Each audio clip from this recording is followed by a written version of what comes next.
नमस्ते बच्चों, क्या हाल चाल है, कैसे हैं आप सब लोग। बच्चों, आज हम शुरू कर रहे हैं इंग्लिश के पेपर 2 का सेक्शन डी।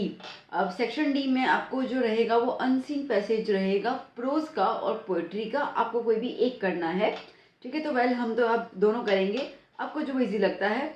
प्रोज थोड़ा सा ज़्यादा इजी होता है, मतलब कि पैराग्राफ थोड़ा सा ज़्यादा इजी होता है उसके अंदर, बिकॉज उसमें आपको आंसर्स डायरेक्टली मिल जाते हैं। अच्छा, पोइट्री के अंदर जिसकी समझ पोइट्री में बहुत अच्छी है ना, जिसको समझ में आता है कि कवि क्या कहना चाहता है, तो आप सीधी बात है पोइट्री यूज़ कर सकते हैं। बट नॉर्मल जो बच्चे होते हैं ना, तो मैं ये सजेस्ट करती हूँ कि अगर आपके पास ऑप्शन है तो आप just go for the unseen passage rather than poetry. तो चलिए देख लेते हैं कि क्या है पैसेज के अंदर। अब यहाँ पर जो पैसेज है वो ये है, that many people know that instead of soap Gandhi ji use a stone to scrub himself. साबुन के बजाय वो स्टोन यूज करते थे खुद को स्क्रब करने के लिए। Very few people however know how precious this stone given by Mirabehn to Gandhi ji. ठीक है, अब कुछ ही लोगों को पता था कि ये स्टोन उनके लिए बहुत ज़्यादा कीमती है, और ये स्टोन दिया था मीराबाई ने गांधी जी को। ठीक है, तो ये क्वेश्चन देख लेते हैं क्या क्या है, क्योंकि पूरा पैसे समझने का कोई सेंस तो बनता है नहीं, तो डायरेक्टली क्वेश्चन देखते हुए देखते हैं कि क्या कह रहा है ये। तो जैसे कि आपको बोला गया है, what was precious to Gandhi ji and why. अब फर्स्ट पैराग्राफ में देख लिया हम लोगों ने कि गांधी जी को क्या प्रीशियस था, द स्क्रबिंग स्टोन। ठीक है, जो घिसने वाला स्टोन है वो प्रीशियस था गांधी जी को, और वो उसको यूज करते थे to scrub himself instead of soap. क्यों पसंद था, क्यों प्रीशियस था, because it was given by him, given to him by the Miraben. ठीक है, किसने दिया था, मीराबेन ने उनको दिया था। ठीक है, तो वहीं से आंसर निकल गया डायरेक्टली। चलिए नेक्स्ट क्वेश्चन देख लेते हैं। Why was Manu ben hesitant to go to the last halting place. ठीक है, अब मनु बेन जो है वो क्यों हेजिटेट कर रही थी लास्ट हॉल्टिंग प्लेस में जाने के लिए। तो आइए हम देख लेते हैं यहाँ पर। यह आपको मिल जाएगा सेकंड पैराग्राफ के आसपास। ठीक है, okay. Now during the March the responsibility of looking after this particular stone along with other things ले विथ मनु बेन। ठीक है, तो अब ना जैसे बहुत प्रीशियस था ना ये स्टोन, तो गांधी जी ने ये स्टोन की रिस्पॉन्सिबिलिटी दी थी मनु बेन को। अनफॉर्चुनेटली दो she forgot the stone at the last halting place. ठीक है, अब जहाँ पे वो हॉल्टिंग मतलब कि हॉल्टिंग, ठीक है, मतलब रुकना, तो जहाँ पे वो रुके थे ना, ठीक है, वो वहाँ पे तो भूल गई थी वो स्टोन को। तो ऐसे कुछ क्वेश्चन पूछा है। ठीक है, तो अब क्वेश्चन क्या पूछ रहा है वो हमसे, क्वेश्चन पूछ रहा है why was Manu ben hesitant to go to the last halting place. ठीक है, वहाँ पे जाने से उनको क्यों क्यों कतरा रही थी। Okay, the Manu ben was hesitant to go to the last halting place Narayanpur. Okay, वो उसके पहला पैराग्राफ में है। Because she would lose her way going back through the dense forest of coconut and supari. अपना पूरा घना जंगल था जहाँ पे कोकोनट और सुपारी के वो जो पूरे नट्स थे, तो वो जंगल से वापस जाने में उनको डर लग रहा था। ठीक है, उनको बस ऐसा था कि मैं कहीं रास्ता ना भटक जाऊँ। Moreover it was a time of riots. ठीक है, और उस टाइम पे दंगे भी चल रहे थे इसकी वजह से। तो आइए देख लेते हैं, एक बार आपको क्लियर आउट कर लूँ पैसेज के अंदर। ठीक है, so I want you to go back and look for the stone said Bapu. ठीक है, बापू ने कहा कि जाओ और जाके स्टोन लेके आओ। Only then will you not forget it. ठीक है, तभी तुम ना नेक्स्ट टाइम भूलोगे नहीं मेरा। May I take a volunteer with me. तो वाई, पुअर मनु। ठीक है, अब ना वो पूछेगी क्या मैं अपने साथ किसी को ले लूँ। ठीक है, she did not have the courage to say that the way back lay through forest of coconut and supari so dense that a stranger might easily lose his way. ठीक है, तो ये वही बोल रहा है कि गांधी जी को बोलने की हिम्मत नहीं थी उनको कि भाई वो जो इतना घना जंगल है ना, कि कोई भी अगर अकेले जाएगा तो शायद रास्ता भटक सकता है। More over it was the time of rights. ठीक है, तो आंसर आ गया। ओके, तो वो किस तरीके से अकेले जाएगी, अकेले जाने पे क्यों घबरा रही थी, वो आंसर आपको पैसेज में इस तरीके से मिल गया। चलिए नेक्स्ट क्वेश्चन देख लेते हैं। विच लेसन डिड मनुबेन लर्न। ठीक है, अब यहाँ से अब जबरदस्ती तो मतलब गांधी जी ने कहा ना कि आपको जाना ही है, और तभी जाकर ना तुम समझोगी कि हर एक चीज़ की कीमत होती है और तुम भूलोगे नहीं उसको। तो यहीं पे है, Manuben learn the lesson that every useful thing is worth taking care of. ठीक है, जो भी चीज़, जो भी छोटी छोटी चीज़ या कोई भी चीज़ जो है जो बहुत ज़्यादा यूजफुल है, तो उसका ध्यान रखना भी, ठीक है, ज़रूरी है। तो ये लेसन उन्होंने सीखा। What do you know about Bapu from this passage. ठीक है, अब आप सोचो कि पत्थर, इतना बड़ा गंदा जंगल है राइट्स का टाइम है, फिर भी गांधी जी जो है वो मधुबन को कह रहे हैं कि भाई जाके आप ना पत्थर लेके आइए। तो यहाँ से अपन को क्या क्या पता चल रहा है कि गांधी जी जो वो छोटी छोटी चीज़ों के बारे में बहुत ज़्यादा पर्टिकुलर हैं। ठीक है, so from this passage we can know that he was very particular about even the small things. ठीक है, छोटी छोटी चीज़ें जो है वो भी उनके लिए बहुत ज़्यादा मायने रखती हैं। तभी तो उन्होंने पूरा वो स्टोन लेने के लिए उनको भेजा। ठीक है, done. Now you have seen that every useful thing is worth taking care of, even a stone. Okay, तो ये वाला उसको पूरा मिल गया। चलिए नेक्स्ट बात करते हैं पोयम की। अब देखो पैसेज का तो बेटा डायरेक्टली आंसर, मतलब आप वो एक दो वर्ड्स आप पैसेज में देख लेते हैं ना, तो आपको आइडिया आ जाता है। फिर आप आगे पीछे वाले पैराग्राफ रीड करोगे ना, लाइंस, तो आपको मीनिंग समझ में आ जाती है कि क्या मीनिंग कह रहा है, तो आप उसको अपने शब्दों में लिख सकते हो। अब पोयम में तो ऐसा कुछ होता नहीं है, तो इसको एक पोयम को हमें पूरा अच्छे से रीड करना पड़ता है, उसकी मीनिंग समझनी पड़ती है, फिर हम उसके आंसर्स को बोल पाते हैं। तो आइए देखते हैं कि पोयम क्या कह रहा है। Where the mind is without fear and the head is held high. ठीक है, वो जगह जहाँ पर, ठीक है, हमें कोई किसी चीज़ का हमारे माइंड में डर नहीं हो, फियर नहीं हो, और हम, ठीक है, अच्छे से ना गर्दन ऊंची करके हम जहाँ पे डिग्निटी से रह सकते हो। Where the knowledge is free, ठीक है, जहाँ पे ज्ञान जो है वो आपको फ्री में दिया जाता है, मतलब मुफ्त रहता है। Where the world has not been broken up into fragments, वो जगह जहाँ पर, ठीक है, दुनिया जो है वो टुकड़ों में नहीं बटी हो। बाय नैरो डोमेस्टिक वॉल्स, ठीक है, वो घर की दीवारों के अंदर जैसे लोग जकड़ के रह जाते हैं और उतने ही एरिया को मानते हैं कि यही हमारा दायरा है, आगे सोचते ही नहीं है, ऐसी मुझे जगह नहीं चाहिए। Where words come out from the depth of the truth, ठीक है, वो जगह चाहिए जहाँ पे जो भी शब्द है वो दिल से निकले होने चाहिए, सच्चे शब्द होने चाहिए। Where tireless striving stretches its arm towards perfection, ठीक है, जहाँ पे लोग जो है वो जी जान लगा के मेहनत करते होंगे, काम करते हों।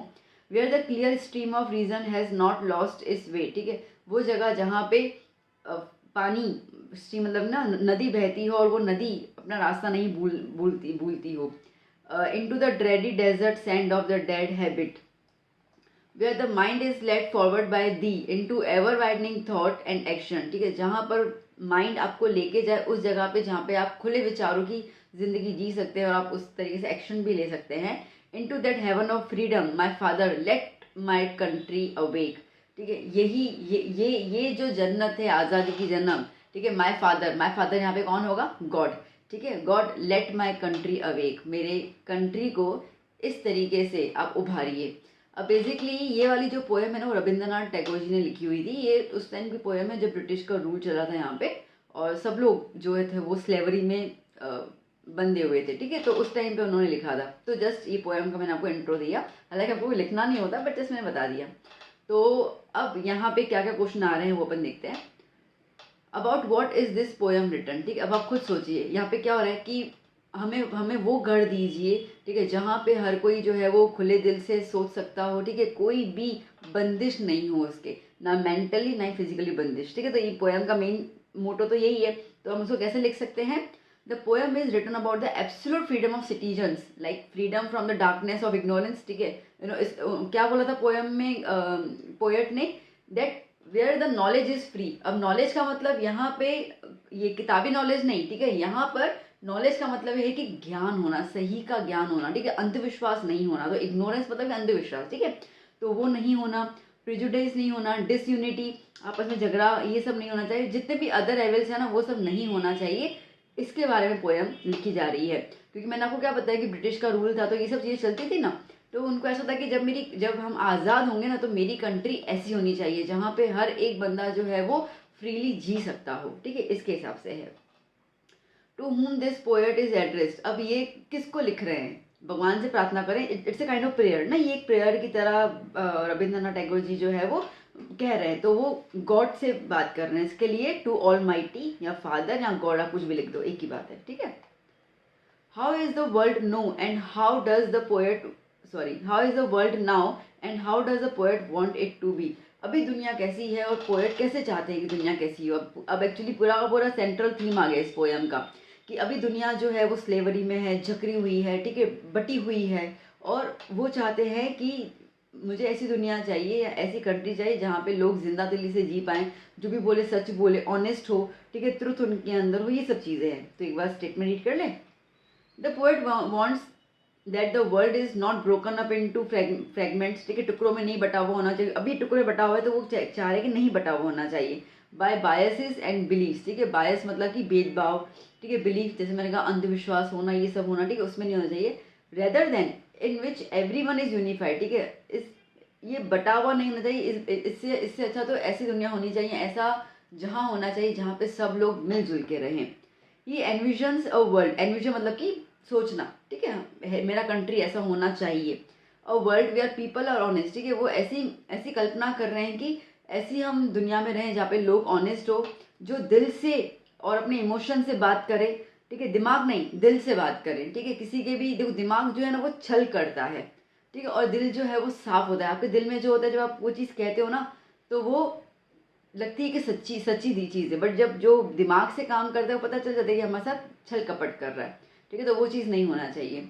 ही aspires to live in the world where everyone is free, ठीक है, वही चाह रहे हैं कि हम ऐसी दुनिया में रहे जहाँ पे हर कोई फ्री हो फ्रॉम द फोर्स लेबर। मैंने क्या कहा था, ब्रिटिश के रूल में ये लिखा गया था, तो ब्रिटिश के रूल में तो सब लोगों को जबरन काम करना पड़ता था, ये वरना तो कोरे बरसाए जाते थे उनके ऊपर बाय द ब्रिटिशर्स, ठीक है। तो फोर्स लेबर नहीं हो, जहाँ पे हार्ड वर्क हो नो डाउट, बट वो हार्ड वर्क अपनी मर्जी से करने वाले लोग हो, वेयर हर personal gain, whether for personal gain और for the sake of country. फिर भले वो हार्डवर्क अपने लिए करे, मुझे 2 पैसे ज़्यादा कमाने हैं, यहाँ तो कंट्री के लिए करे, बट खुशी से करे, ठीक है, रोक के मजबूरी में मार खा के नहीं करे। तो इस तरीके से उनको ये दुनिया चाहिए थी ना।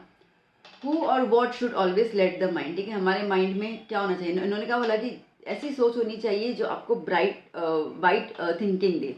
तो क्या हो जाएगा, ever white thought and action should let the mind, ठीक है, डर नहीं, ठीक है, डर बोलते ना जहाँ पे डर होता है वहाँ पे हमारी सोच कभी भी वाइड नहीं हो सकती है, ठीक है, और जहाँ पे आप फ्री होते हो वहाँ पे आप बहुत दूर का सोच सकते हो, आपके विचार जो होते हैं वो बहुत दूर तक आपको लेके जा सकते हैं। तो इस तरीके से वो कह रहे हैं, ठीक है बच्चा।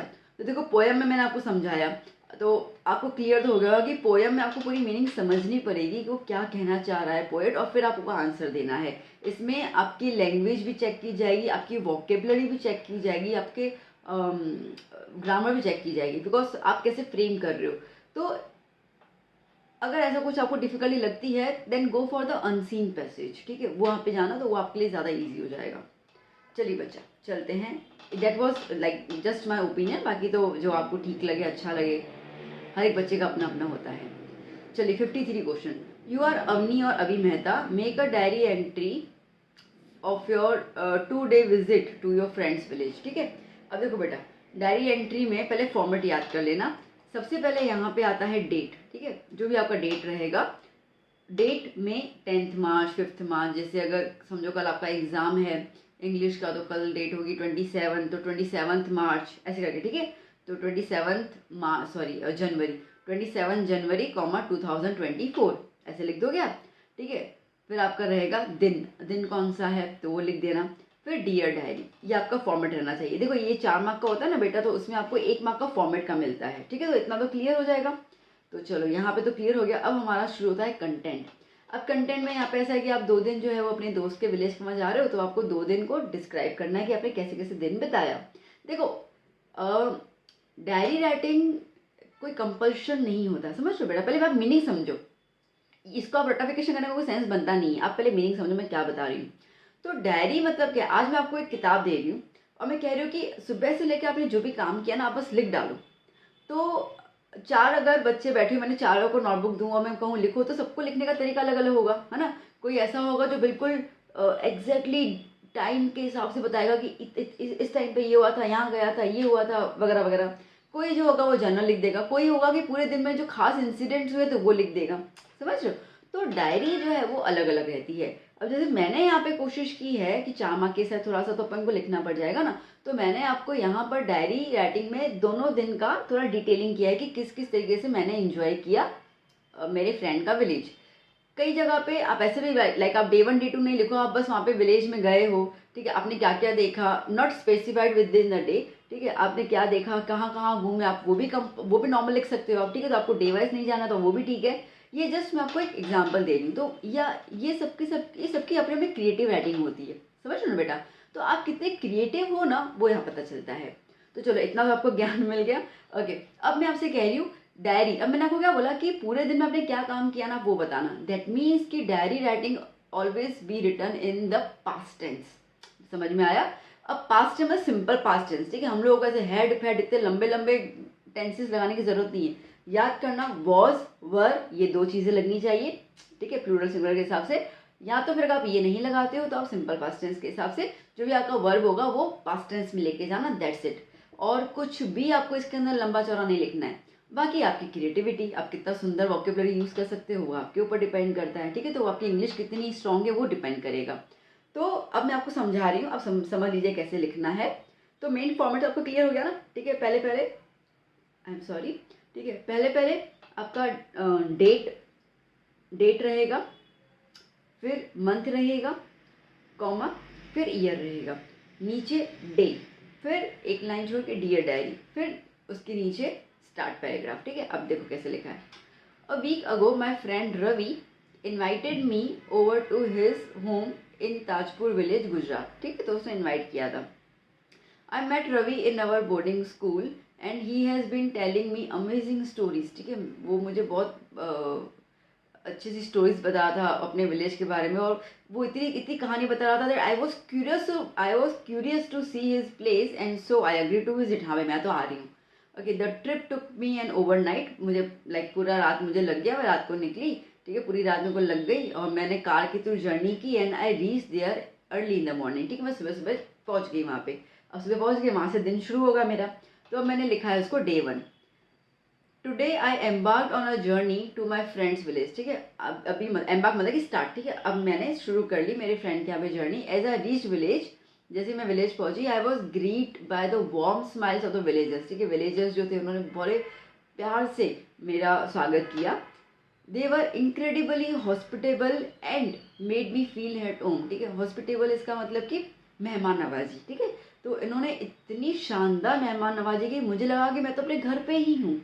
समझ में आ रहा है। अभी देखो जो मैं आपको बताना चाह रही हूँ, देखो एम्बार्क्ड ईडी लगाया मैंने, रीच्ड ईडी लगाया, वर्ब पास्ट टेंस हुआ, आई वॉज पास्ट टेंस हुआ। मीनिंग समझ रहे हो।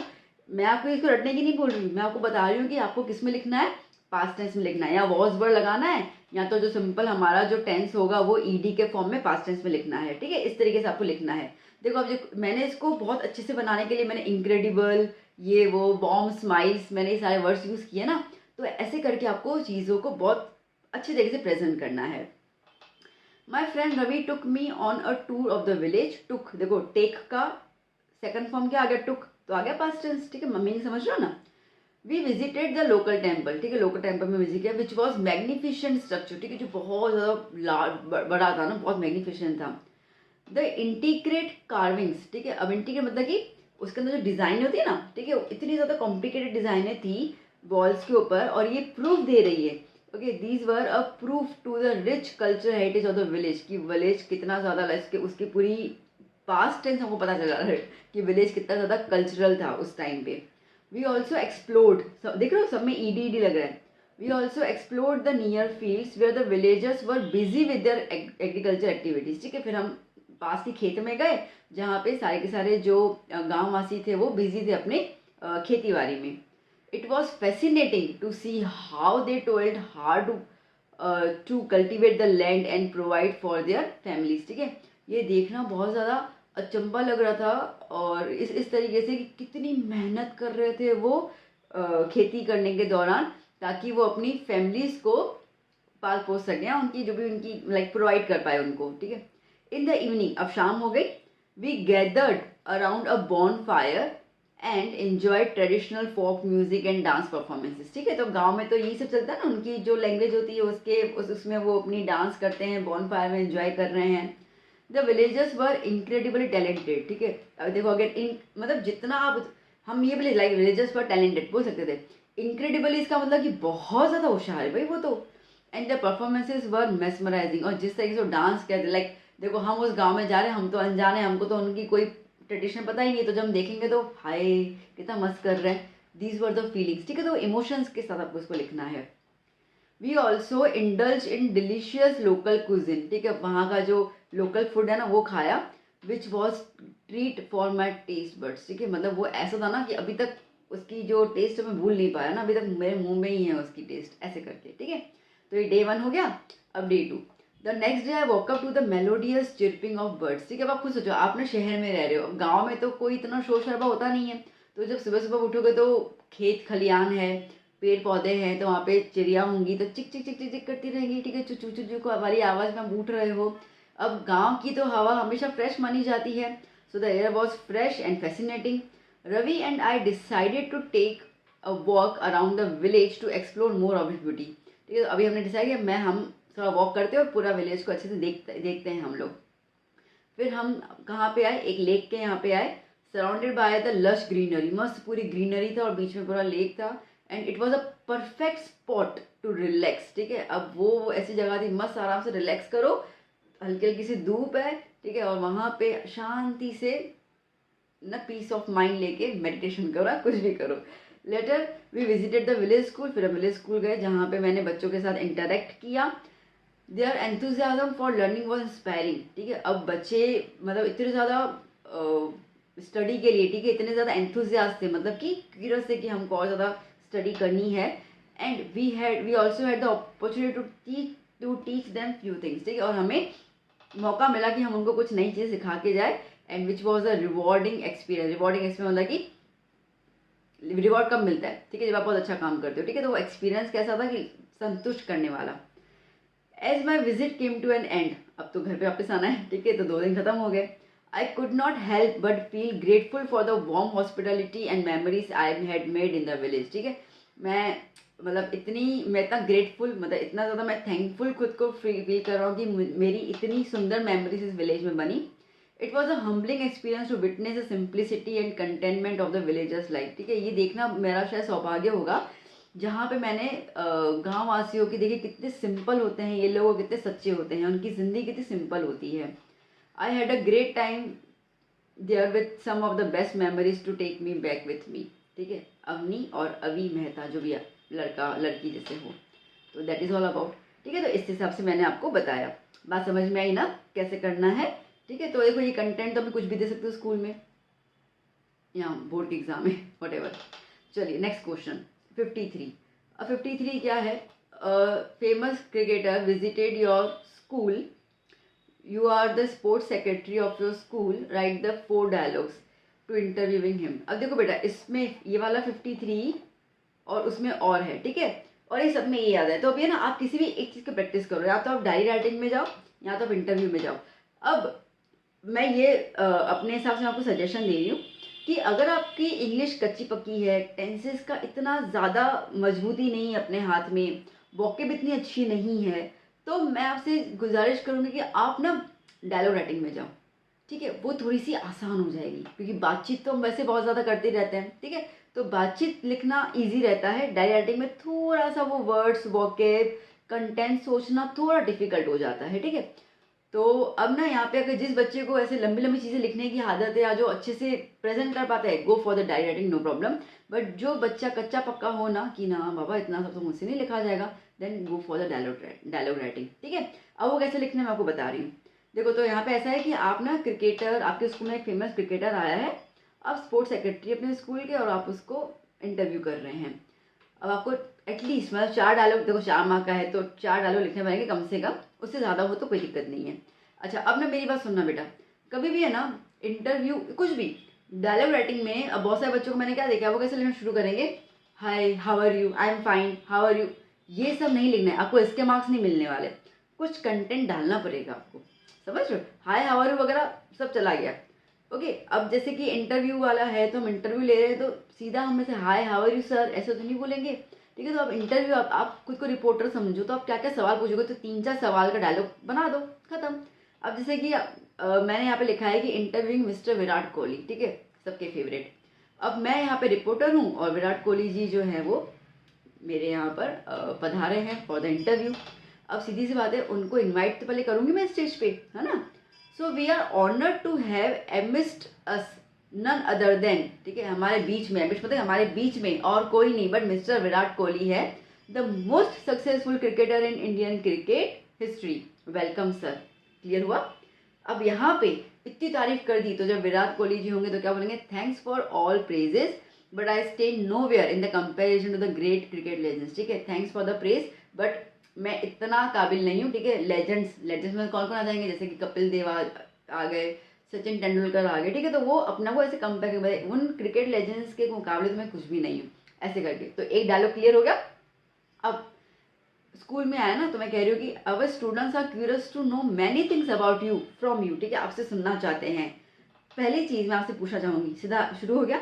The first thing I want to ask you for our students is when did you actually feel you wanted to become a cricketer. क्योंकि क्या होता है ना कि बच्चे जैसे आप भी हो, तो ठीक है, तो आपको अगर पूछो ना आपको क्या बनना है, तो पता नहीं मैम, सोचा नहीं है मैम, शायद ये बनना है, मतलब हम क्लियर नहीं होते हैं, है ना। तो आपके लेवल को दिमाग में रखकर I am the secretary of the school, तो मैंने ऐसा पूछा था कि मेरे बच्चों को क्लियर हो कि वो अपनी लाइफ को कैसे आगे लेके जाएंगे। तो मैंने इसके लिए विराट जी से ये सवाल पूछा, तो उस पर वो मेरे को क्या आंसर दे रहे हैं।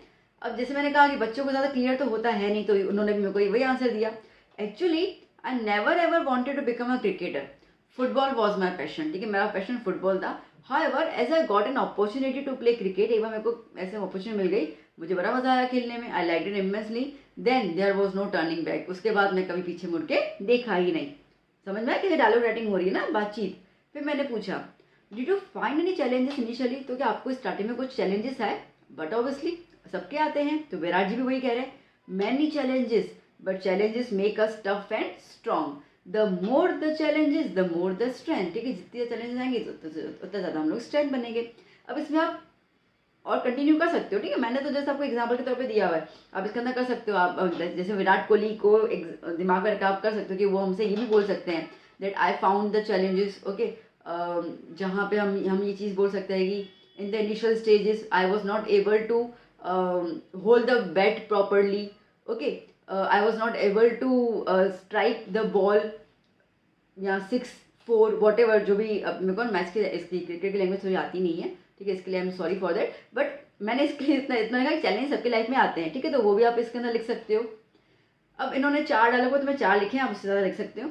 तो सीधा मैं आ गई, okay, now the last question, who was your idol, आपके आइडियल कौन थे। तो Virat Kohli ji, well there are many senior cricketers whom I love to watch, ठीक है, जैसे Srikanth sir, Kapil sir and then Tendulkar sir, they inspired me a lot, ठीक है। Thanks a lot Mr Virat for sparing a precious time for all of us. समझ में आया कैसे लिखना है। तो आपके जो एग्जामिनर है ना, वो जब वो रीड करेंगे उनको मज़ा आए कि हाँ बच्चे ने क्या लिखा है, मज़ा आ गया, ठीक है।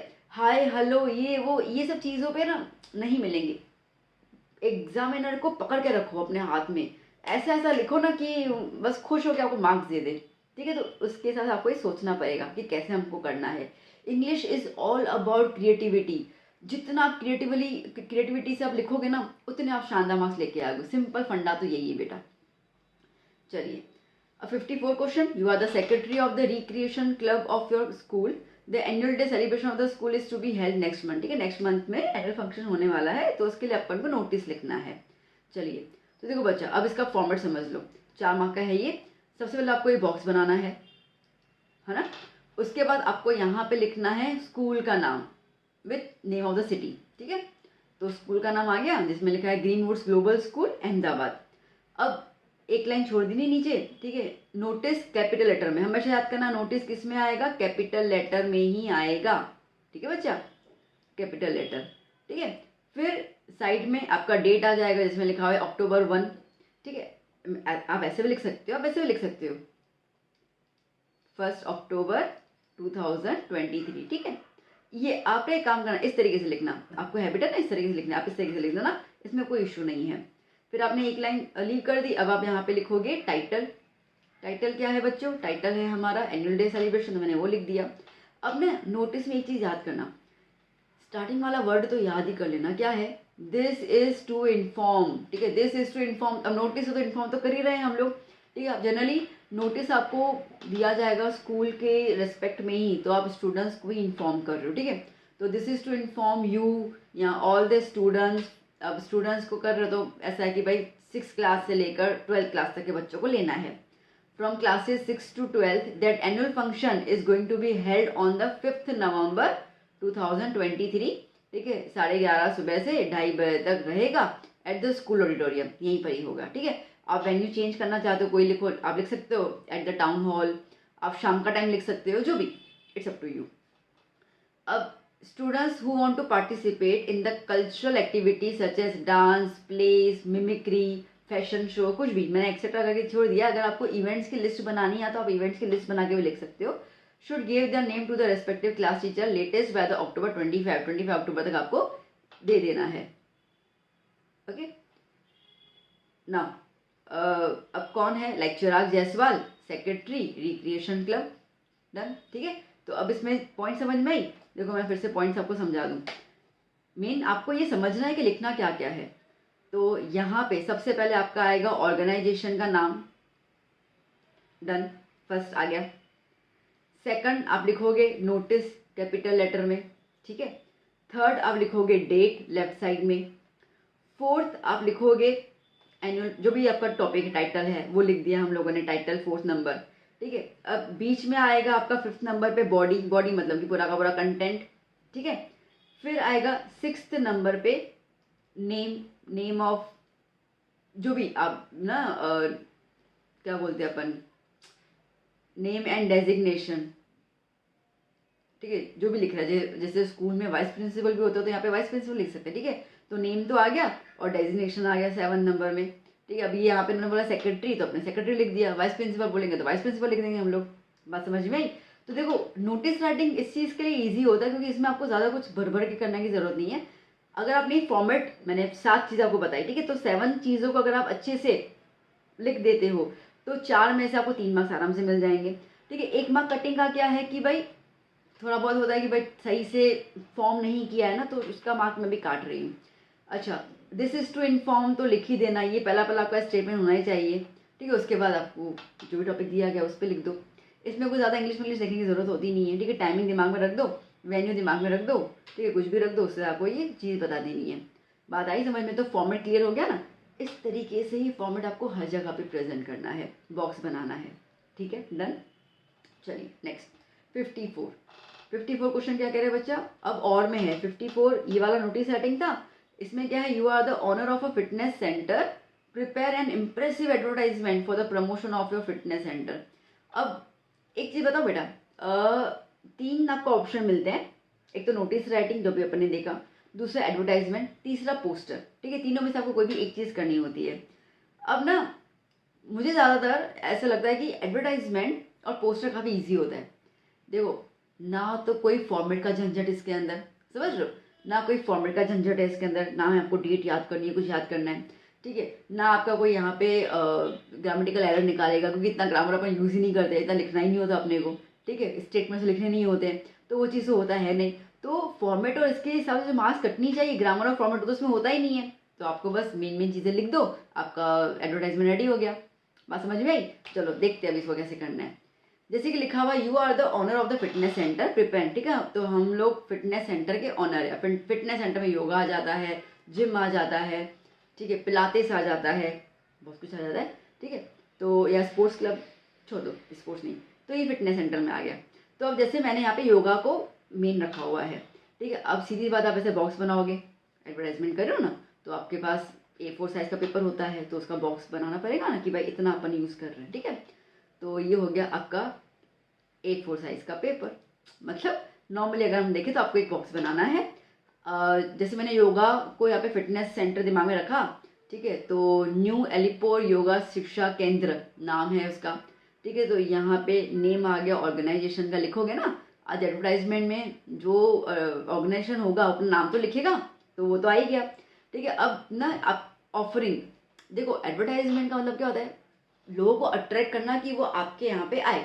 Free free free, sale sale sale, 25% discount, 10% discount, कम क्या होता है, फर्स्ट कम फर्स्ट सर्व, ऐसे करके आते हैं ना, ऐसे कोई टैगलाइंस आते हैं, लिख डालो, ठीक है। अब जैसे कि योगा है, तो अब योगा में भाई मैं क्या क्या दूंगी, तो मैं आपको ऑफर कर रही हूँ fitness classes for all the age group, ठीक है, बच्चे से लेकर बुढ़े तक सब आ जाओ।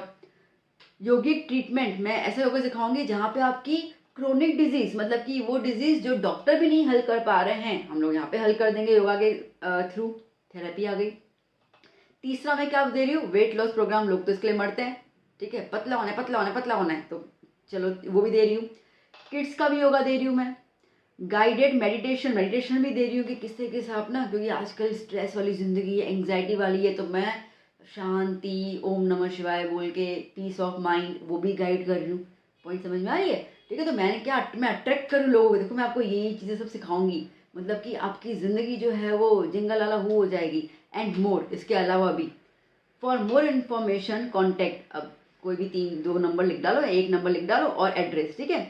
तो देखो एडवर्टाइजमेंट है, आपको अट्रैक्ट करना है तो आपको वेन्यू, ठीक है, मतलब कि आपको फ़ोन नंबर वो तो लिखना ही पड़ जाएगा, ठीक है। आपको एड्रेस भी लिखनी पड़ जाएगी, ये चीज़ तो रहेगी। अगर आपको एक्स्ट्रा में वेबसाइट लिखनी है तो आप वेबसाइट भी लिख दो अपनी, या तो फिर आपको अगर अपना ईमेल देना है तो ईमेल भी दे दो। ये सब ना इसके अंदर एक्स्ट्रा होता है, ठीक है। देना है दो, नहीं देना नहीं दो, इसमें इस पर ना मार्क्स कटती है ना मिलती है, मतलब ऐसा कुछ होता नहीं है, कोई कंपल्शन नहीं होता, ठीक है। तो जैसे मैंने आपसे कहा कि कुछ कंपल्शन ही नहीं है, ठीक है। अब यहाँ पे मैं ये भी लिख सकती हूँ, मैंने यूँ स्टार स्टार यूँ करके बना दिया, 25% डिस्काउंट ये लिख दिया मैंने ऑन फीस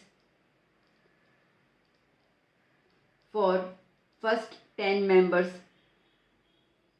लो एक और एडवर्टाइजमेंट कर लिया तो लोग भागते भागते आ जाएंगे। बात समझ में आई, ठीक है। अब आप खुद सोचो, इसमें ऐसा ऐसा कुछ कठिन ऐसा कोई फॉर्मेट है, कुछ भी नहीं है। इतना इतना लिखोगे आराम से आपको चामक मिल जाएंगी, इसमें तो मार्क्स कटने के कोई चांसेस भी नहीं होते हैं, है ना। अच्छा इसमें तो कुछ है नहीं कि पहले ये लिखना है फिर ये लिखना है फिर वो लिखना है। इस सब एडवर्टाइजमेंट अपनी मर्जी से करो, आप ही कंपनी है, जैसे एडवर्टाइजमेंट करनी है एडवर्टाइजमेंट कर लो। बात समझ में आई, ठीक है, एम आई क्लियर ना। चलिए अब इसके और में आता है poster. You have joined a cleanliness drive. Prepare an attractive poster with a caption "Cleanliness begins at home." ठीक है, ओके। तो अब यहाँ पर बेसिकली आपने क्लीनलीनेस ड्राइव ज्वाइन किया, इट्स एन ऑर्गेनाइजेशन, ठीक है, और आप ना एक पोस्टर बना रहे हो। अगेन पोस्टर के अंदर भी it's all about your creativity, ठीक है। कोई भी एग्जैक्टली फॉर्मेट नहीं होता, ना कॉमा ना ये ना वो, कुछ नहीं होता है, ठीक है। और पोस्टर तो बहुत ईजी है, ठीक है। Again it's depends on your creation. तो जैसे कि आपने क्लीनलीनेस ड्राइव तो मैंने लिख दिया वहाँ पे अ क्लीनलीनेस ड्राइव। अब कैप्शन लिखना है, मैं यहाँ पे शायद लिखना भूल गई, हाँ ये लिखा तो है मैंने, ठीक है। क्लीनलीनेस बिगिन्स एट होम, मैंने लिखा हुआ है चैरिटी बिगिन्स एट होम, है ना। तो चैरिटी मतलब यहाँ पे क्लीनलीनेस का मतलब है मेरा। तो अब बेटा इसके अंदर क्या हो गया, देखो मैंने यहाँ पे लिख दिया जॉइन हैंड्स। अब पोस्टर में ना कहीं पे कुछ कुछ बॉक्स बना दो, कहीं पे आप ना बहुत, जैसे मैंने ये है ना, ये कैसे बोल्ड लेटर्स में लिखा है क्लीनलीनेस ड्राइव, ठीक है। अब क्लीनलीनेस से तो मैंने झाड़ू बना दिया, समझ में आई कैसे करना है, ठीक है, इस तरीके से। तो अब आप ये पोस्टर मेकिंग कर रहे हो, तो पोस्टर मेकिंग का मतलब क्या होता है, देखो अब कैसे है। Charity begins at home, let's begin with a neat and clean colony. अब यहाँ पे घर, तो आपका घर खाली अपना घर नहीं हो, वहाँ पे तो काम वाली बाई आती है ना काम करने के लिए। अपन को यहाँ पे बताने की चलो शुरुआत करते हैं हम हमारी सोसाइटी से, है ना, तो वहीं से शुरुआत करते हैं। तो let's begin with a neat and clean colony and join a cleanliness drive, ठीक है, आके ज्वाइन कर दो। कब करना है, Sunday 5 October 2023, assemble at community centre, ठीक है। कहाँ पे, कहीं तो मिलना पड़ेगा ना, ठीक है। तो कोई भी जगह लिख दो, आप ऐसे भी लिख सकते हो on the sorry in the garden of the society, कुछ भी, ठीक है, आपकी मर्जी है ना। आप जहाँ पे रहते हो ध्यान तो होगा ना, मेरे घर के नीचे गार्डन है, ठीक है, हमारे फ्लैट्स में एक ऑडिटोरियम रूम भी है, कुछ भी लिख दो, ठीक है। तो वहाँ पे तो कम्युनिटी, अच्छा कम्युनिटी सेंटर तो हर इलाके में होता ही है, कुछ समझ में नहीं आता तो ये तो याद ही कर लेना, ठीक है। Assemble at community centre Janakpuri, ये जहाँ पे घर है आप अहमदाबाद लिख देना, ठीक है, what ever the name of the area जो आपके है वो लिख देना, एट 9 AM। अब रात को तो नहीं करेंगे साफ सफाई, सुबह ही करेंगे, ठीक है, 9-10 जो भी टाइम लिखना है। अब देखो क्या क्या करेंगे, देखो कैसे अलग अलग से लिखा हुआ है, रिमूव फ्लिथ, कचरा हटाओ, a clean city is a green city, ठीक है, each one clear one patch, हर एक बंदा एक एक पैच, एक मतलब एक एक इलाका उठाएगा, क्लियर क्लीन करेगा, clean environment, make Janakpuri spick and span, ठीक है, keep Delhi clean and green, Janakpuri Delhi में उस हिसाब से आप अहमदाबाद का लिख दो, गांधीनगर लिख दो, कुछ भी लिख दो। ज्वाइन हैंड्स, साथ में आओ, साथ में मिलके हम सफाई करते हैं, सफाई अभियान, इसमें आपको हिंदी में लिख सकते हो सफाई अभियान, पोस्टर मेकिंग है, आपको हिंदी यूज़ करना यूज़ कर सकते हो, कोई दिक्कत नहीं है, ठीक है, बट वो फिर ऐसे कोटेशंस होने चाहिए। सो समझ में आया। तो 3 चीज़ें हैं, अब आप देख लो आपकी क्रिएटिविटी कहाँ पर है। और मैं आपको एक सजेस्ट करूँगी as your well wisher, as your teacher, as your mentor, किसी भी एक चीज़ को पकड़ के चलो, ठीक है, और पूरा जो भी आपका एग्जाम का पीरियड बाकी है उसमें उसी चीज़ पे ही काम करते जाओ। आपको जब पता है कि पोस्टर एडवर्टाइजमेंट और पोस्टर एडवर्टाइजमेंट और हाँ नोटिस राइटिंग में आपको ऑप्शन मिलता है, ठीक है, तो एक ही चीज़ पकड़ो और फिर जितने पेपर्स आप प्रैक्टिस करो ना उन सब में उसी चीज़ को प्रैक्टिस करते जाओ ताकि आपका ग्रिप बन जाए। बात समझ में आई। तो यहाँ पे हमने सेक्शन डी जो है वो कंप्लीट कर लिया। सो आई होप कि मैं सफल रही आपको समझाने में। ओके, कुछ बच्चों ने बोला कि मैम समझाइए, तो ये वीडियो में मैंने ऑलमोस्ट सब कुछ क्लियर आउट कर दिया कि आप इस तरीके से चीज़ों को ऐड ऑन कर सकते हैं और इस तरीके से आप लिख सकते हैं। तो चलिए बच्चों, अभी हम मिलेंगे नेक्स्ट वीडियो में। अच्छे से स्टडी कीजिए, ठीक है। एग्ज़ाम का थोड़ा टफेस्ट टाइम अभी आने को आ ही चुका है, तो go for it. And video कैसा लगा ज़रूर बताइएगा, डू कमेंट मी। अच्छा लगा तो प्लीज़ शेयर कीजिए इस वीडियो को आपके फ्रेंड्स के साथ। हम मिलते हैं नेक्स्ट लेक्चर में। Bye bye, take care.